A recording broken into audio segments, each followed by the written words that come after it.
Hi there. Do you struggle with overnight blood sugars, diabetes?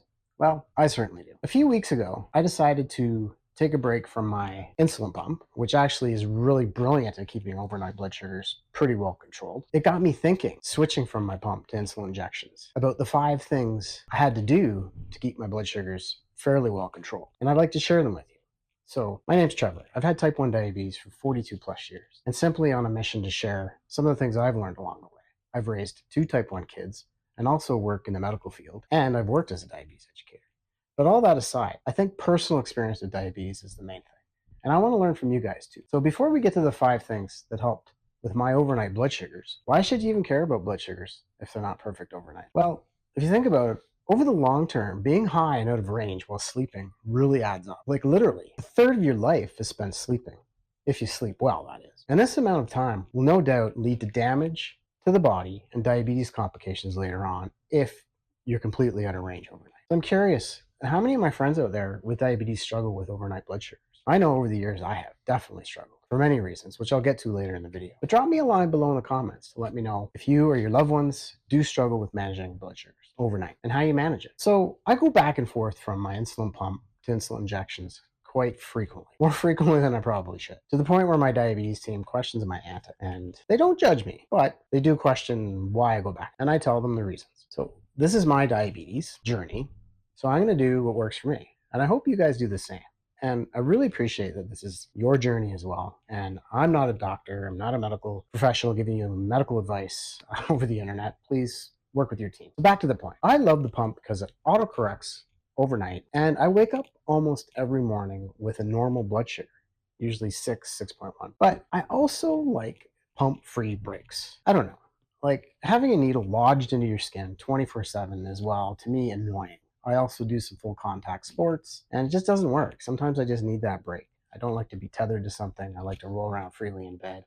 And I don't know about everybody else out there using a pump, but I always feel the needle being stuck in me. But this pump break got me to thinking about overnight blood glucose control and how I manage them. So hopefully I can share some of this so you can too. So let's jump into the 5 things, steps, whatever strategies you want to call it, I found useful to keep my blood sugars well controlled overnight, which, like I mentioned before, is pretty challenging. So, step number 1, write down everything. So we have all this tech right now, which is great, but writing things down really helped me be accountable. So, I wrote down my fasting, my before and after meals, my bedtime, and middle of the night blood sugars or whenever I woke up. Before exercise, after exercise, you name it, I wrote it down.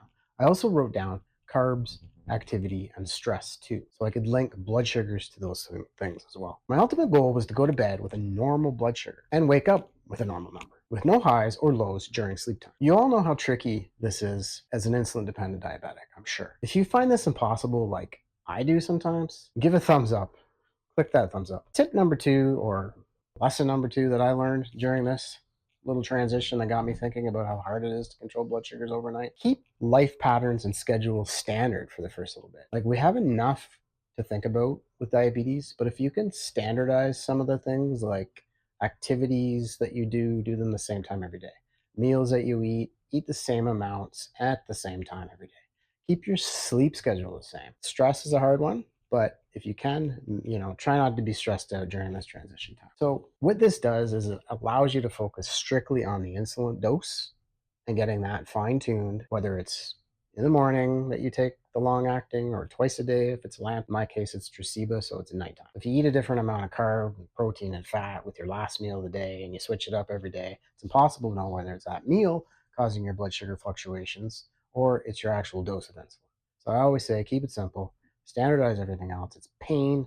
I know we like to be flexible, but if you do this in the beginning, trust me, it'll save you a ton of time and highs and lows through the night later on. So the next tip, keep it slow and steady with the changes. Like I mentioned, I take Tresiba, which is supposed to last 72 hours. I don't know, I doubt this a little bit.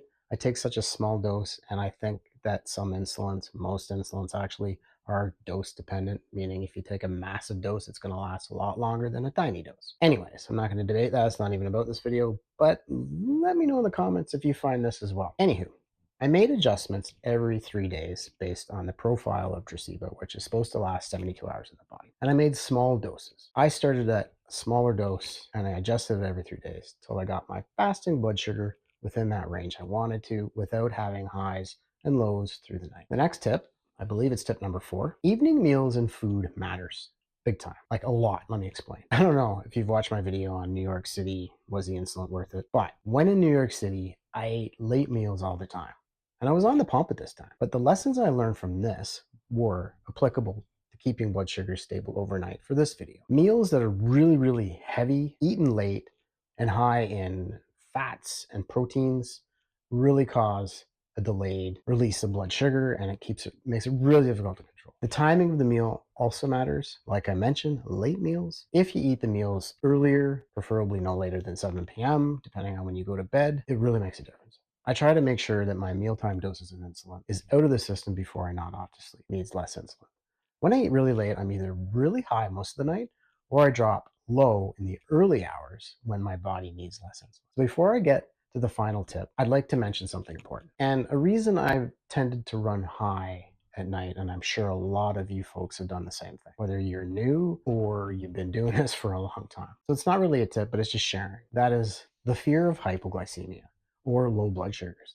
It's a real thing. Back in the day, before we had CGMs and alarms to wake us up when we're low, I used to run my sugars high for fear of waking up, bolting out of bed in the middle of the night with a low blood sugar. It's such an awful feeling. But I'm blessed to have access to CGMs that alarms and wakes me up now. So I'm curious, if you fear lows at night, please let me know in the comments. And if you have access to a CGM, also let me know, because it's a blessing that we have this device. So tip number 5, I have to start with a bit of a story. It's about correcting high blood sugars before bed.